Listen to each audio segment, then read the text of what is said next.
So I moved Blue Chip out of the hangar, and I now have the FireTurd here in the hangar so that I can get working on it, because I've got like a week and I've got to be on the road out to Las Vegas for LS Fest West. And I got all this, it's running so freaking rich, and you can see all that. It's like black sooty. I think it looks like it's, to me it looks like it's mostly coming from this front cylinder here. So I'm thinking when I put these flex fuel injectors in, I'm thinking maybe this flex fuel injector might be stuck open. It smokes really, really bad, and it's just nothing but freaking fuel. It's off the charts. So I'm thinking take that injector off. I've got another flex fuel injector, and I'll put it on there. So I'm going to go ahead and take this timing cover off for the other one that I welded up on the last video that I had. So I've got a -8 bung there in the front, and I'm hoping it'll all clear the harmonic balancer, and then that'll be good. So then I'm gonna figure out where I want to mount the intercooler up here in the front. I'm going to try and figure out where I want to mount that intercooler. So I've got a power steering cooler from the LS. I think that's from the LS.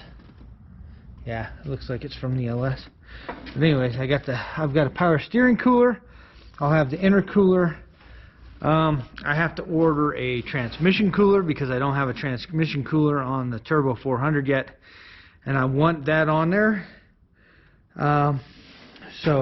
But it should be able to fit in front of, if I get the intercooler up in here, it should fit up in front on 1/2 or something. So I'm not ultra worried about that. I got to figure out size wise what I want to do for transmission cooler. So yep, I'm going to start fabricating the turbo stuff for here. I'm going to order a couple of 3-port MAC valves, and then see if I can't control the internal wastegate on the small turbo with one valve, and then the external wastegate on another valve, because I don't know that I need a 4-port, because if I change 1 pound of boost on the 3-port on the big turbo, that will be 2 pounds worth on the small turbo, because it compounds it. So I'll be able to, I figure that way I'll be able to vary in a tighter bunch what I do in boost, because if I change 1 pound on the compound turbo, it's going to be worth like 2 pounds because it's compounding. So if I drop 1 pound on the small turbo and I put up 1 pound on the big turbo, it should equate to like a 1/2 pound maybe. It's gonna be weird, but I've never done any turbo stuff, and I'm starting with compound turbos, go figure, right? And so I'm gonna go ahead and just play it that way. I suppose otherwise I could just go single turbo and then mess with the compound setup later. But the big push is I got to get this thing running in the next week so I can get out to LS Fest West. So I got to get cracking. I moved it in here to the hangar so that if it's raining, if it's snowing, if it's cold, if it's windy, whatever, I can still work on it here.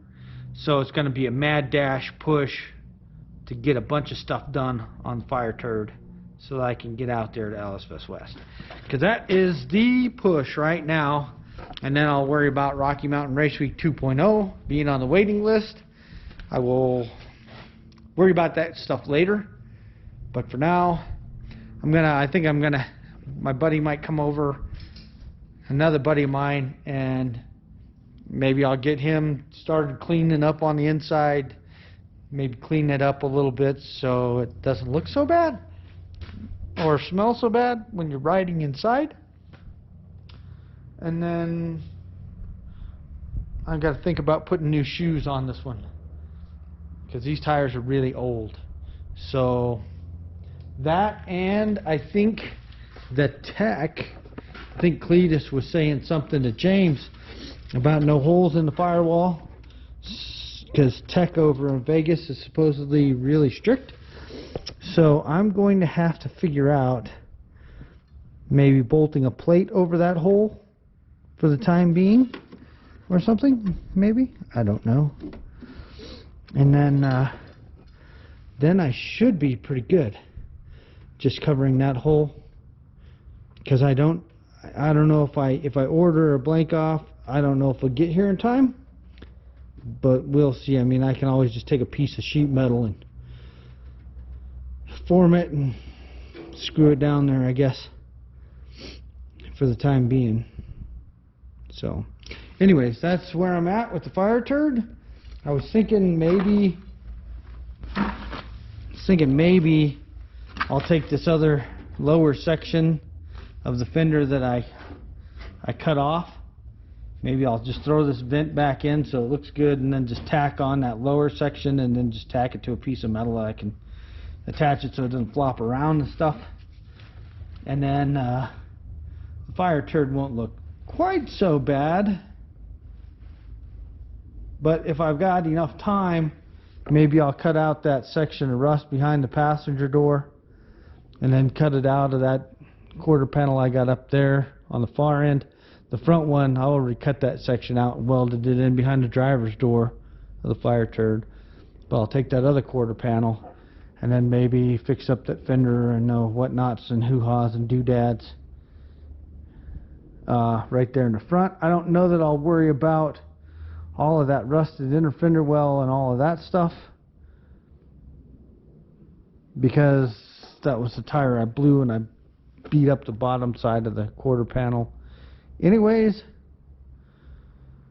So I don't know, that depends. But the big thing, the first things first, and that's get the car running. So that's where we're going to start on this one.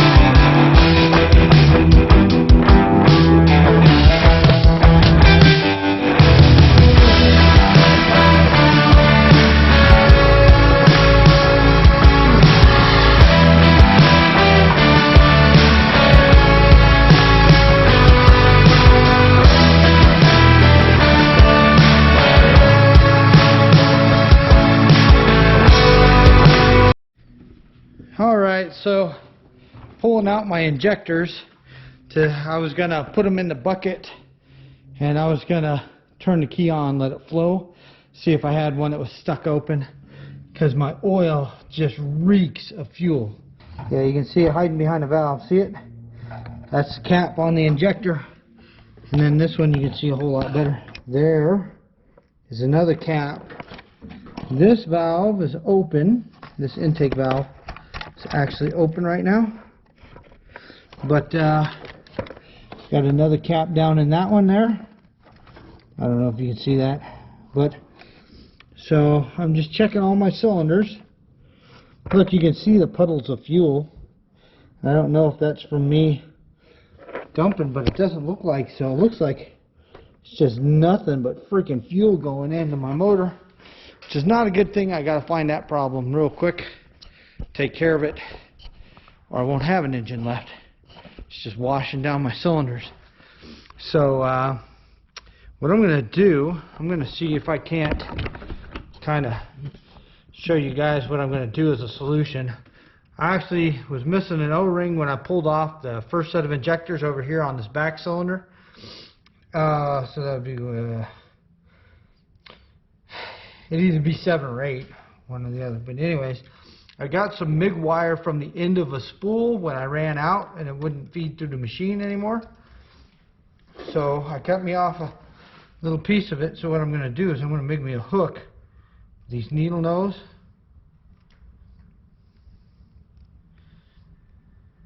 Nice little rounded hook. And then I'm gonna go fishing for these caps, I guess. So let's see if I can get this first one in here. Okay. Well, that was close. Okay. I'm gonna have to cut just a little bit off of that tip of the hook.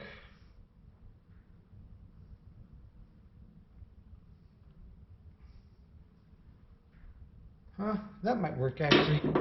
Shaped it. I don't know if you can see it, but that'll probably work. And then, because I need two hands to do this. There we go, there's one. See if I can get this other one.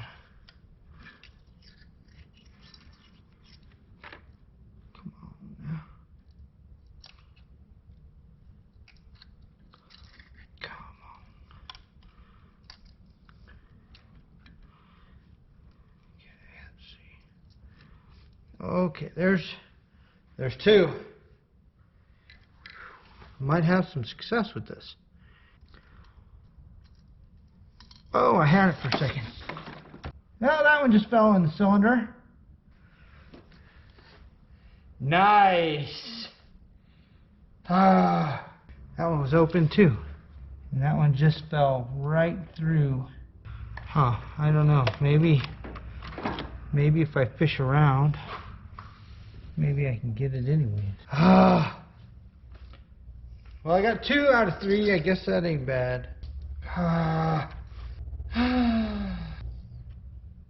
Not want to run anything in the cylinders. Not plastic, not nothing. Cripes.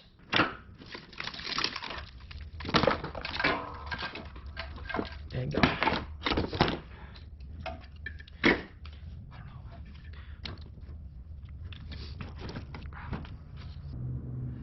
I wonder if the vacuum would suck it out of there. Might be worth a try. You know what? I'm pretty desperate. Well, at least I can get in here now. See if I can't find the reason why I'm not registering the oil pressure. Okay. Man. Everything is just coated. There's so much fuel in the oil, it's unreal. It's just got to be dumping in the motor. I guess my tuning could suck that bad. Probably pretty sure that my tuning does suck that bad. Oh man, I feel like I've been hoisted on my own petard. Jeez. Ouch. Ah. Okay. Not gonna work. Not gonna do it. Said I'm not gonna do it. Read my lips. No new taxing.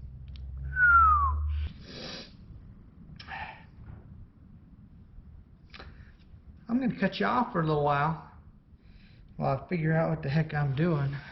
Frustration. Frustratingly frustrated in frustrations upon frustrations. Oh, man.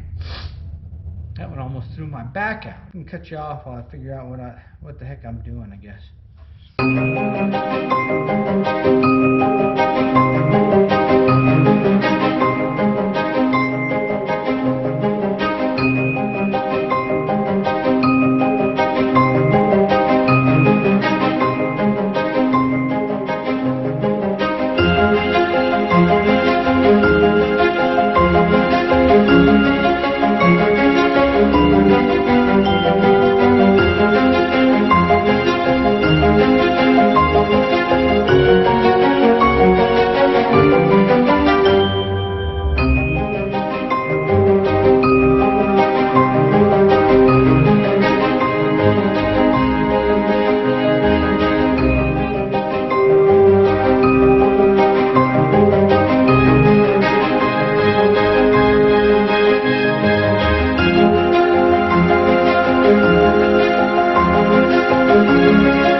you kind of saw, I was dreading this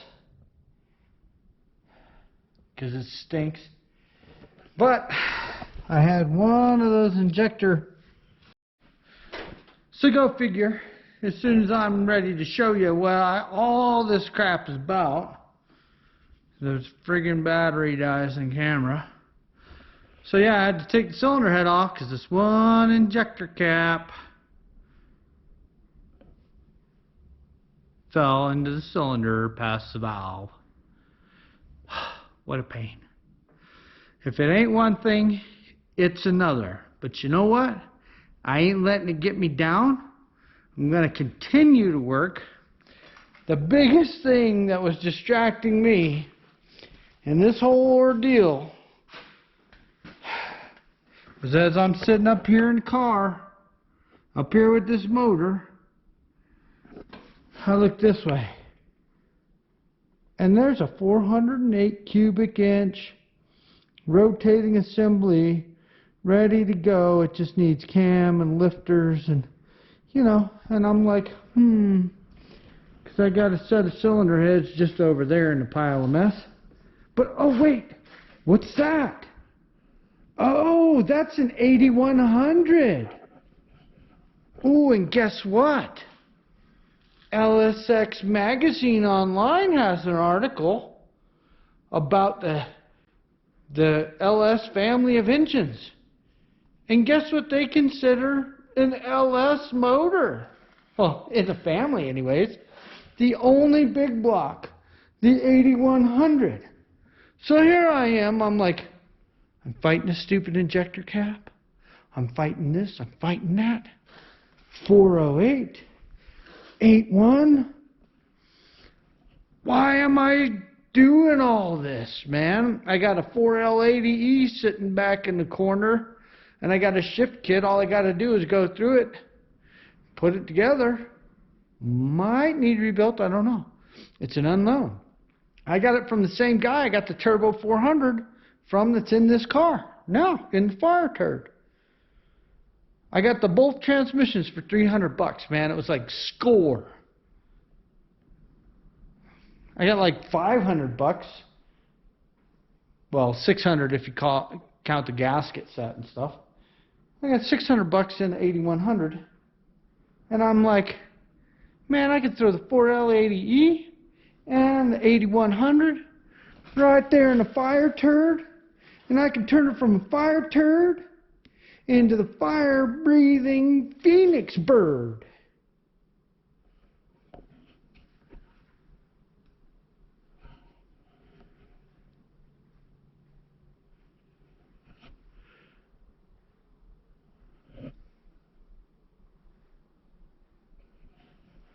But then I'm like, I just need to freaking stay focused and do what I need to do. And I'm like, okay, fine. I'll deal with it. It's probably a tuning issue. And I was messaging back and forth to my buddy.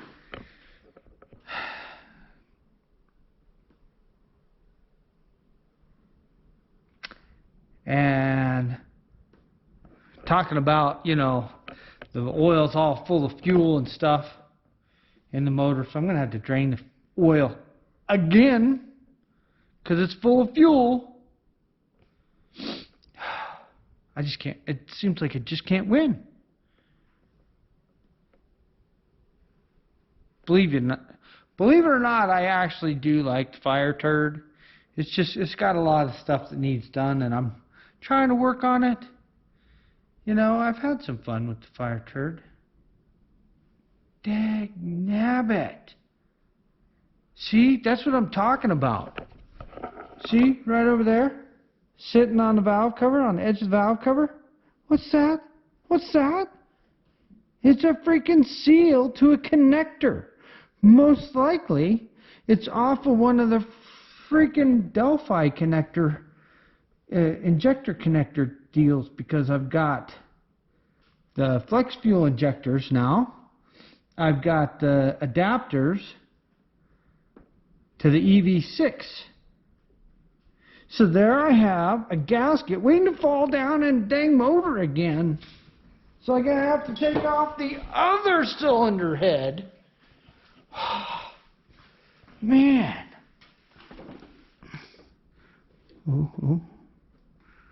What am I doing? There it is. I can feel it. Yeah, that's for one of those stock injectors. Hold up, let's find this. I'm going to show you what I mean, man. It's like it never freaking ends. So here's my adapter. I got the adapter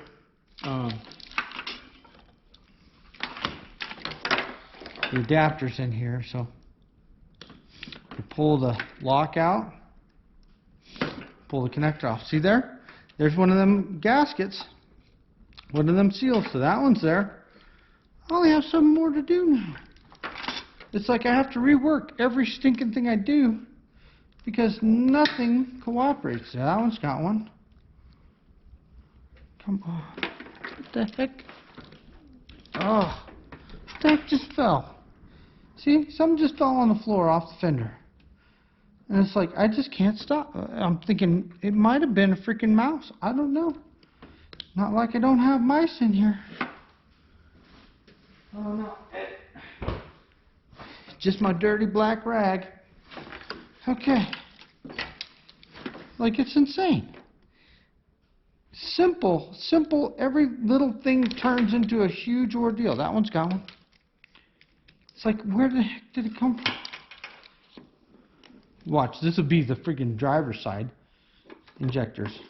2, 4, 6, yeah. Probably not even on this bank.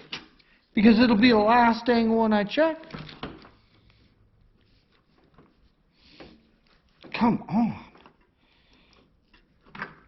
I don't even know.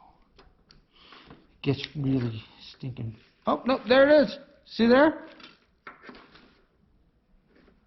All right. You know you want to go home. Get back in there. All right. Now it's like, man, do I have to check the rest of them? Make sure I ain't got nothing else going in the motor? You spit out through my turbos when I get the turbos on? I don't know. Absolutely ridiculous, if you ask me. So anyways, now I get the fun of torquing this cylinder head back on. So, at least I have ARP head bolts that are reusable till the cows come home.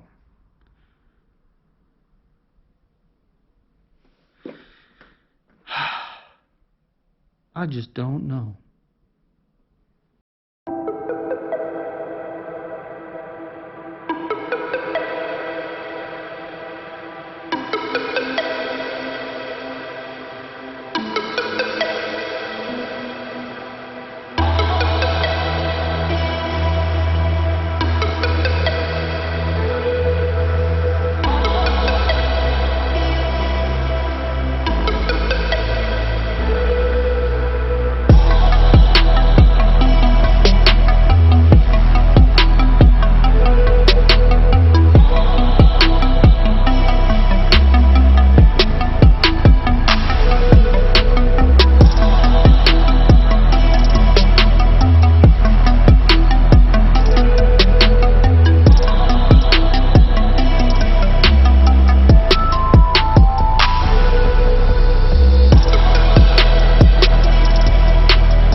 So I took all of this stuff out of the bumper.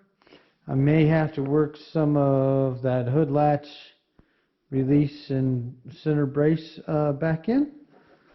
But the car, FireTurd, still looks like it's holding the shape up front, which is good. But if I go over here and I show you, well, you can just see how much room that freed up inside that front bumper. So it's like ginormous now. I got so much room up here in front. So I'm not sure. I'm thinking I might try and cut my log down here close to where it's still straight and rotate it over about 90 degrees ish. Because if I rotate it 90 degrees, I think that flange will be here. That turbo will stick just underneath this fender edge. And it probably will stay below the hood line. And then this pipe can just rotate over to the other side. I can reclock everything on the turbo where I need it.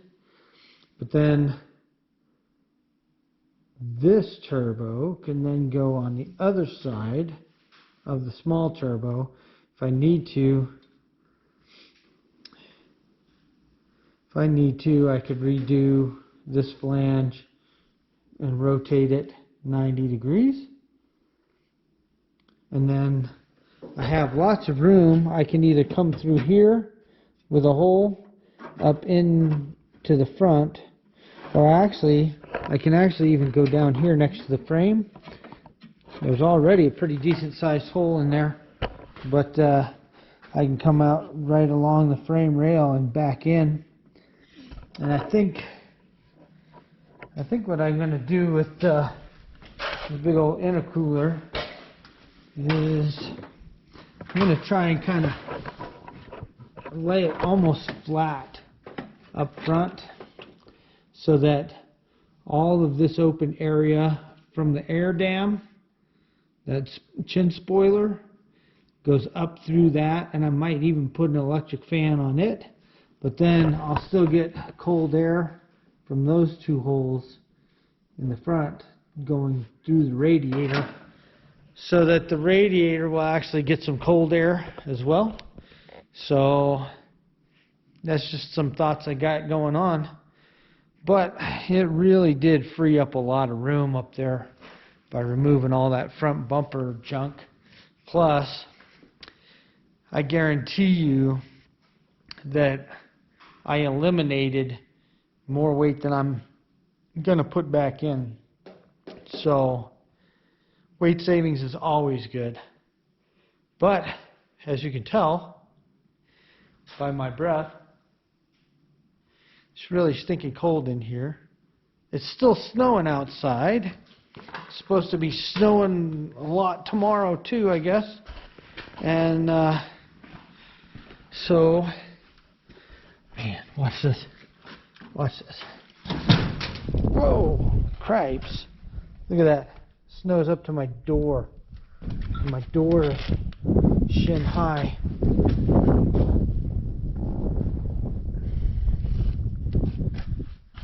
Snow, snow, snow. And more snow. So that should make my drive home pretty fun. But because it was so cold and nasty today, I didn't really do much of nothing. Because when I got up this morning, everything was covered with a sheet of black ice, and I was like, nope, don't feel like driving in that. So, man, where did I put my beanie? My head is cold. But I didn't feel like driving in that, so I waited until later in the day, and then, of course, about the time I got here is about the time it was really starting to snow. And, well, at least I got the front end ripped apart. That was kind of a big thing. There's my beanie. So, I got to work on fabricating a mount for the intercooler. Once I get the intercooler mounted up in the front where I want it, then I know where my piping has to go. And then maybe I can resituate my turbos if I need to make it easier to do the piping. But we'll see what happens. Anyways, it's cold. I got to use the bathroom, and the bathroom in the other building here is out of order. Go figure. So it's time to go home and call it a night. So I will see you guys on the flip side.